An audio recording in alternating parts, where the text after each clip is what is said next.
Muy buenos días, amigos de Fibra Ciudadana. Hoy, 12 de abril del 2024, desde Lima, Perú, les saluda Carolina Cortés. Los viernes los vamos a tener dispuestos para los análisis internacional y vamos a tener al abogado argentino, empresario y analista internacional, Jorge Burne. Buenos días, Jorge. ¿Cómo amaneció Argentina hoy? Buenos días, Carolina, ¿cómo estás? Buenos días a tu audiencia. Argentina, como muchos otros países, está sufriendo alguna situación de crisis que lleva a que haya manifestantes en las calles planteando algunas cuestiones de orden político y que tiene origen en los últimos años que nosotros hemos vivido como región.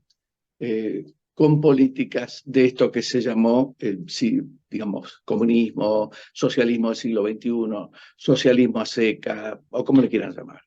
Realmente esto eh, ha generado una situación de cambio que acá efectivamente se logró, por lo menos se terminó, en principio, se terminó la sucesión kirchnerista y emerge un nuevo gobierno que lo representa Javier Milei, que de alguna manera está representando un liberalismo al cual la gente se volcó en hartazgo de todas las políticas de corte populista, socialista, comunista, o nuevamente, como se las quiera llamar, que han sido un rotundo fracaso, como siempre lo fueron a lo largo de la historia. La Argentina no es la excepción, Argentina ha despertado, Argentina le ha puesto ficha a un nuevo gobierno y dejó de creer en el canto de la sirena, dejó de creer en la mentira socialista, dejó de creer en los gerentes de la pobreza, que lo único que hicieron fue generar más pobres, mientras ellos hacían multimillonarios, y dejó de creer en ese paraíso que cada vez era más un infierno que todos debíamos soportar. Esa situación de cambio es la que está en Argentina, y hay, por supuesto, gente moviéndose en las calles, protestando, pero que no están representando la mayoría de lo que la gente ha decidido. Están representando el descontento de aquellos que quedaron fuera del poder y que hoy, por cualquier medio, están tratando de volver. Las medidas económicas que ha planteado el presidente Milei están empezando a sentar bases para poder tener una economía encauzada. Lo que hay que comprender es que 2 más 2 es 4. Esto quiere decir que en la economía hay un grado de racionalidad que no se puede dejar de costado. Las políticas que llevan a tratar de imponer una idea de que con 2 más 2 podemos hacer cualquier otro número, por la fuerza lo podemos lograr, pero no se sostiene. Esto es, cuando se genera un gasto que no se lo puede financiar, finalmente la economía colapsa. Esto es un fenómeno que está afectando a toda Latinoamérica. Es decir, Latinoamérica estuvo y está asediada, acechada, está de alguna manera siendo intervenida, siendo tomada, siendo penetrada por esta ideología que en un pueblo, yo diría, con poca formación económica y política, obviamente escuchó el canto de la sirena. Y una región, un pueblo, porque Latinoamérica tiene muchísimo más en común de lo que nos podemos imaginar. Somos varios países, pero la hermandad es muy grande porque venimos de una cultura hispana. Eso no se puede negar. Entonces hay muchas cosas en común y dentro de esto, comprar este producto, este sueño, esta utopía socialista, obviamente fue una de las cuestiones que sucedieron. Hoy en día la gente se está dando cuenta y por suerte empieza a cambiar el viento esta brisa bolivariana que hablaba Diosdado Cabello en su momento, que después se convirtió en una tormenta, que se convirtió en una tragedia, que nos dejó todos sepultados tras los escombros que deja el comunismo. La gente está reaccionando, se está levantando, se está moviendo y está tratando de correrse de este temporal e irse a algo mucho más tranquilo, mucho más productivo, mucho más equilibrado, mucho más racional, que lo podemos llamar liberalismo, no importa, como pónganle el nombre que quieran, esto no es una cuestión de nombre. Para identificar sí hay que poner un nombre, pero yo prefiero hablar con un lenguaje llano que la gente lo entienda. Si no tenemos un equilibrio en el gasto público, si no tenemos un equilibrio en las cuentas fiscales, si no tenemos impuestos que sean más o menos acorde a una estructura de costo para ser competitivo en el mundo, los productos que nosotros fabricamos, no vamos a ningún lado, vamos a seguir sumergidos en la pobreza, en la miseria, culpando a otros de lo que en realidad estamos haciendo nosotros acá. Esto se está viendo con claridad en Cuba. Cuba se está cayendo a pedazos y está mostrando la peor cara de lo que puede llegar a ser el comunismo, socialismo, populismo, como le quieran llamar. Los ciudadanos, Llamémosle como... Sí. sí, los ciudadanos cubanos se están levantando, quieren la libertad. Después de 65 años dijeron basta también. Quizás tal vez viendo la oportunidad que otros países se zafaron, que otros países han empezado a hacerlo, como el caso de Argentina, que está dando entonces batalla, ¿no?, frente a esta situación antagónica en la que nos enfrascó y sumergió a la economía tremendamente hacia abajo. Los cubanos hoy están viendo la oportunidad de anhelar realmente un país democrático. ¿Ves tú en Cuba algún horizonte positivo en esa línea? Lo de Cuba tiene un doble significado. Uno, el propio para los cubanos, que espero que finalmente logren recuperar la República. Ellos hace 65 años que están viviendo bajo una dictadura. Nadie puede dudar eso. Nadie puede dudar.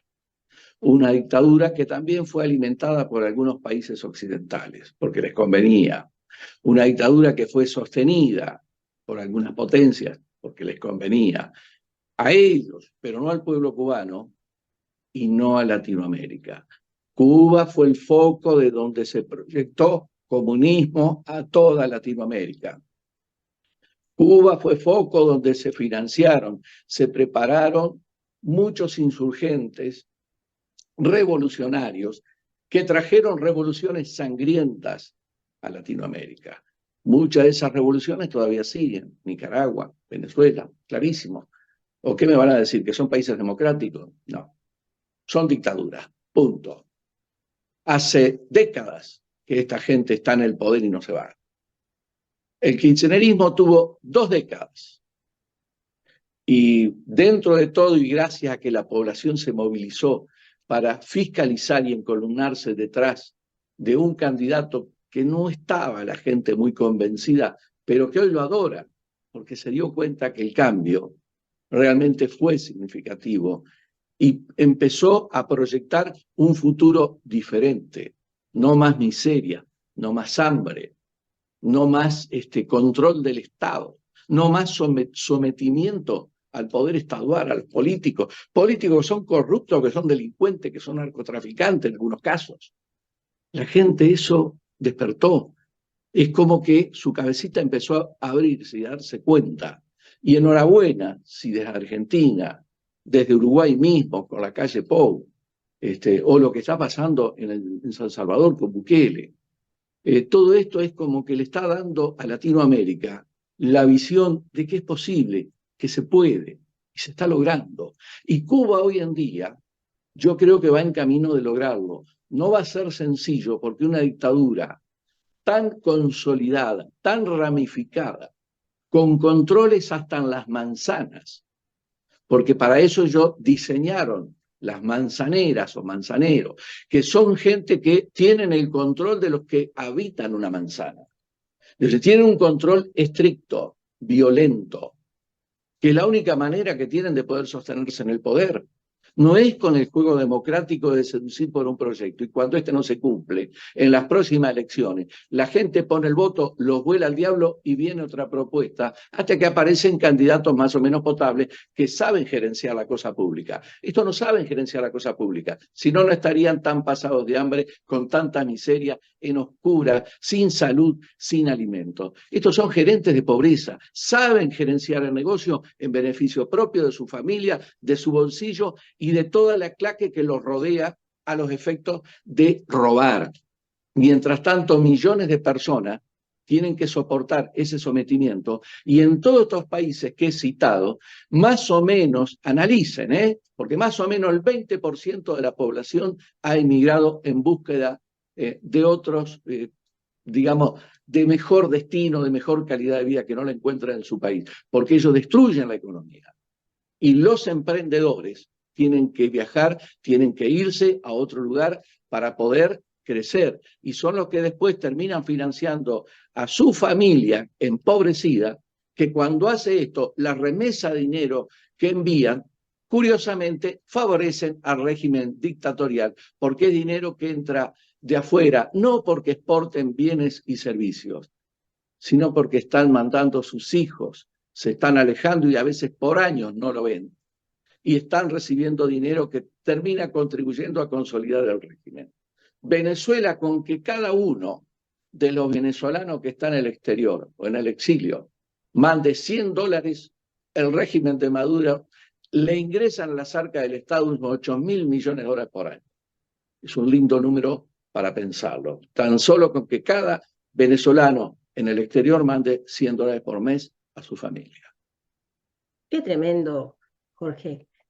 El despertar latinoamericano tiene que darse de todas maneras al mirar estas cifras, al mirar los grandes y los terribles formas de conducir un país en que ha sumergido estas ideologías, ha empobrecido a los países, le ha quitado el sueño a tantas generaciones, y por cierto, debe dejar la gran lección de que esto debe terminar, de erradicarse, y bueno, la voz del ciudadano hacerse escuchar, que esa va a ser una de las voces fundamentales, seguida de líderes firmes en el que estén dispuestos a generar libertad económica, libertad de empresa, y aquello que es tan sustantivo, ¿no es cierto? Tener la libertad de sus propiedades, porque estos regímenes que solamente empiezan a sumir en la pobreza, quitarle poder económico, libertad hasta de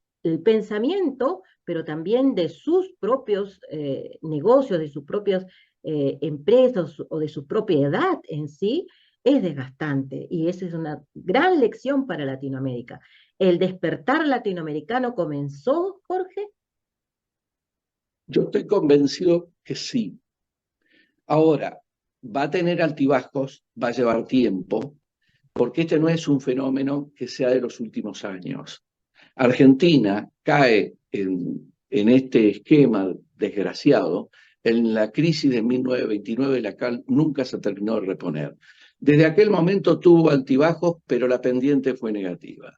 Es tiempo que esto se revierta. Han pasado 94 años. Hemos tenido buenos momentos, pero nunca desapareció ese trasfondo ideológico que tenemos y que realmente ha sido muy dañino, que es incrementar el gasto público, sobredimensionar al Estado como si esa fuera la solución. Y termina en un desastre. Pero mientras esto ocurría y no tocábamos fondo, fueron generaciones de dirigentes inmorales, delincuentes, corruptos, que abusaron de esto, se hicieron millonarios, mientras hubo dos cosas que ellos se encargaron de instalar: el temor, el terror en la gente. La gente tenía miedo.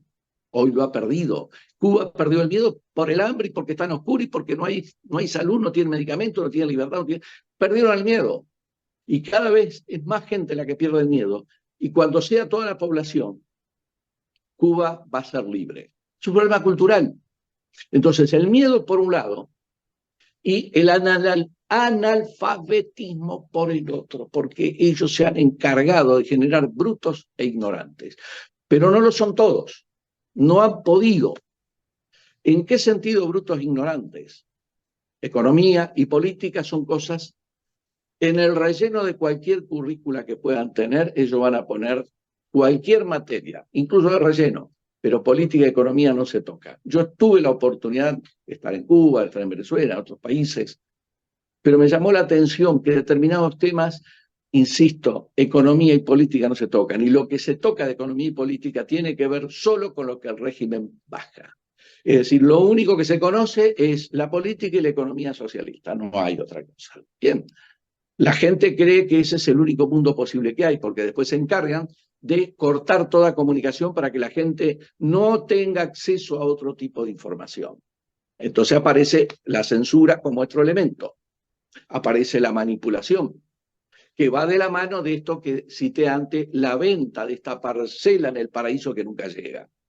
Cada vez se hace un infierno mayor, pero ellos lo siguen negando, siguen culpando a otros estados, a otros países, a lo que sea. Nunca se hacen cargo de lo que ellos mismos generaron. ¿O qué creen? ¿Que Cuba es lo que es por el bloqueo americano? Yo he estado dentro de Cuba y se conseguía un montón de cosas. Y si me dicen que el bloqueo, ¿por qué se consiguen estas cosas? Simplemente porque es parte del mercado que no accede el cubano común. Entonces hay que echarle la culpa a que no hay mercado, la gente no accede a cosas porque es el bloqueo. La realidad es que cuando yo estuve en Cuba, el salario que decían eran $300, pero al tipo de cambio real eran $3. Y una gaseosa se pagaba $1, como se puede pagar en cualquier lugar del mundo. Se conseguía así. La gran Ahora, diferencia, lo que, pa la gran lo que diferencia es que pasa, allá Cuba, los cubanos no ganan lo suficiente, pues, ¿no? Ahí está el gran... ese es el problema. Ujú. La plusvalía que tanto cuestiona el comunismo es el que más se quedan con ella. Curiosamente, la plusvalía que ellos le imputan al empresario que trabaja y que se queda con una parte de lo que genera, la ganancia que genera un empleado que vive bárbaro. Los comunistas cuando emigran no se van a otro paraíso comunista, se van a países capitalistas porque saben que van a vivir bien. ¿O acaso conocen algún comunista como, yo le he dicho a muchos kirchneristas acá, si se van a Cuba, yo les financio, pero para que se vayan, el pasaje de ida, no de vuelta. ¿Está? Ahora sí consiguen guita para ir, pasar un mes de vacaciones en Estados Unidos, en Europa, cualquier otro paraíso capitalista. ¿Por qué? Porque se vive bien, porque toda la gente tiene acceso a lo elemental, a lo básico para vivir. La Desde el hipocresía papel toalé, socialista, la hipocresía desde el papel socialista. toalé, papel higiénico, no importa. ¿Se entiende? Lo más elemental, la comida, Mm. lo tiene. En el socialismo nada de eso ocurre. Siempre la culpa, vamos ya que lo tenemos acá cercano, vamos a echar la culpa a Estados Unidos. Pero si estamos en otro lado, probablemente vamos a culpar a Japón, a Australia, qué sé yo, a Alemania, a cualquier otro país. Porque son buenos para eso, son buenos para culpar. Pero para eso necesita una población embrutecida que les crea. Que los siga por un pedacito de comida cual perrito faldero. Entonces la gente llega un momento que se da cuenta. Los hijos que han emigrado, que vuelven a su país y ven los padres cómo están, que ven cómo se vive en otro lado, hablan con su familia, hablan con otros y dicen, esto no es así en el mundo está bien, se puede vivir bien, pero no de esta manera, esto en el mundo no funciona. Y entonces esa noticia va creciendo, le llega cada vez a más gente hasta que llega un punto que son muchos los que manejan ese concepto y empiezan a despertar y darse cuenta. Qué Y ahí es importante. donde se produce el cambio, ahí es donde se produce el cambio. Así es, y qué importante que estemos dialogando de esto, Jorge, porque nuestros países que se han visto sumidos con las garras de estos lineamientos absurdos, dictatoriales y de miseria, puedan entender de que no es motivo, no hay por qué sostenerlos. Aquí en Perú, al margen de que se estabiliza la economía, pero por la informalidad que existe, tenemos algo tan encarnado como es una corrupción endémica, que es la que nos está costando también erradicar, porque políticos de todos, en este caso la política de Perú, se enfrasca de que tanto de izquierda como de derecha, o vamos a decir los extremistas, se han encargado de lapidar las arcas del Estado. Entonces, aquí Sí, encontrar al ciudadano, encontrar al líder, encontrar a aquellos que sí quieren hacer las cosas correctas. Ahora es como decir, algunos no quieren meterse en la política justamente porque dicen, no, no quiero parecerme a ellos. Entonces, esto es lo que provoca, pues, estos absurdos sistemas para distraer, para desencantar al ciudadano. Y aquí estamos en esa lucha, porque aquí estamos en esta lucha de no dejarnos arrastrar a este sistema miserable. mm, yo como una suerte de síntesis de lo que venimos hablando, te quiero dejar dos cosas porque es simbólico y muy fuerte. Y las dos están atadas, que es Cuba y Buenos Aires, o Argentina. Yo espero de Cuba que logre su libertad. Que logren libertad los cubanos implica el fin del régimen comunista, la dictadura que los gobierna hace 65 años. El fin de esa dictadura también va a significar el fin de la proyección del comunismo en toda Latinoamérica como durante 65 años lo vienen haciendo. Y que han generado muchísimos problemas y mucha sangre, porque no nos olvidemos que no son pocos los casos donde han intentado tomar países por la fuerza, por el terrorismo. No nos olvidemos la invasión que quisieron hacer sobre Venezuela. En el 67, 20 años después, lo lograron con Chávez en el poder. Pero vamos a la historia. Cuba intentó invadir Venezuela en 1967 y proyectó revoluciones en todo el resto de los países de Latinoamérica. Argentina no fue la excepción, Chile, Uruguay, cualquier país, todo emergía. El faro, el foco rojo que teníamos del comunismo era Cuba. Y entonces, como símbolo que eso caiga va a ser fantástico. El símbolo asociado que va a ser eso es que la gente conozca cómo está Cuba hoy, después de 65 años de dictadura comunista. Que hay mucha gente que no tiene idea, no sabe las imágenes de Cuba hoy, el desastre que es. Eso no se tiene que saber. Eso como simbolismo va a ser muy fuerte. Y la contracara de esto, como simbolismo, va a ser el gobierno que está haciendo Bukele, el que está haciendo Milei, el que está haciendo Uruguay en este momento, que realmente también es bueno. Entonces, todos estos gobiernos que están demostrando que hay otro tipo de política que se puede aplicar en beneficio, confort y bienestar de la gente, que la gente está empezando a ver que es posible. Esto, en la medida que se vaya desarrollando y consolidando, va a generar un cambio profundo en toda Latinoamérica, que me atrevo a creer que en los próximos 5 o 10 años va a desaparecer totalmente todo lo que es la ideología comunista, una ideología fracasada, que ha sembrado hambre, miseria, terror, muertes, en todos los lugares donde estuvo parasitando. Porque no es una ideología que llega para gobernar, llega para parasitar. Y tienen, básicamente, buscan el poder, buscan la riqueza, buscan asegurarse perpetuidad en los cargos para tener impunidad, para lo cual necesitan someter a la población. Es simple, es fácil verlo, pero simplemente que en muchos casos para poderlo ver y apreciar bien, la gente pareciera ser que lo tiene que sentir. Y hoy la gente ya no es algo que si lo lee, se lo contaron o se enteró por aquel, lo está sintiendo. ¿Pero qué está sintiendo? Está sintiendo la desesperación, está sintiendo el sometimiento, la falta de oportunidad, está sintiendo el hambre en todos los sentidos.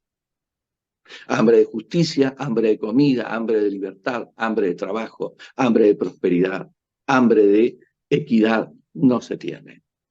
Entonces, todo esto que ha sido las consecuencias de lo que es el comunismo, que en muchos casos se advirtió, pero la gente no lo escuchó, hoy lo que no entró por la cabeza está entrando por los sentidos.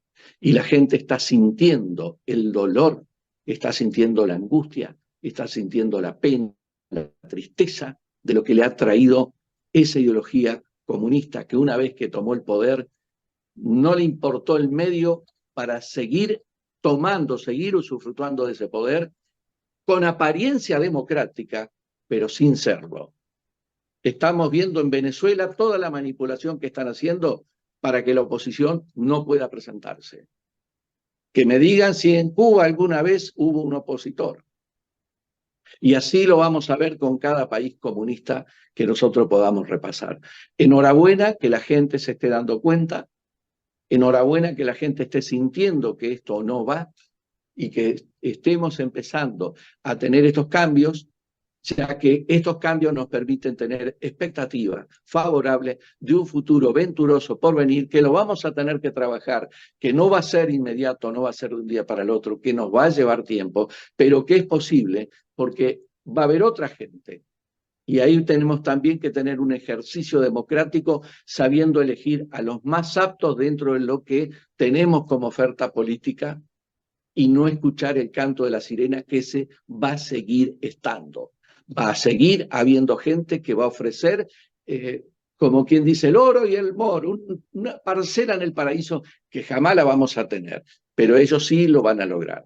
Entonces, eso hay que descartarlo. La gente esto ya se dio cuenta y esta mentira, esta estafa moral, la está dejando de lado. Entonces, ahora viene un proceso de cambio que genera expectativa y lo que vamos a tener que hacer es aprendizaje democrático para elegir a los mejores y a los estafadores, a los delincuentes, no dejarlos volver nunca más al poder.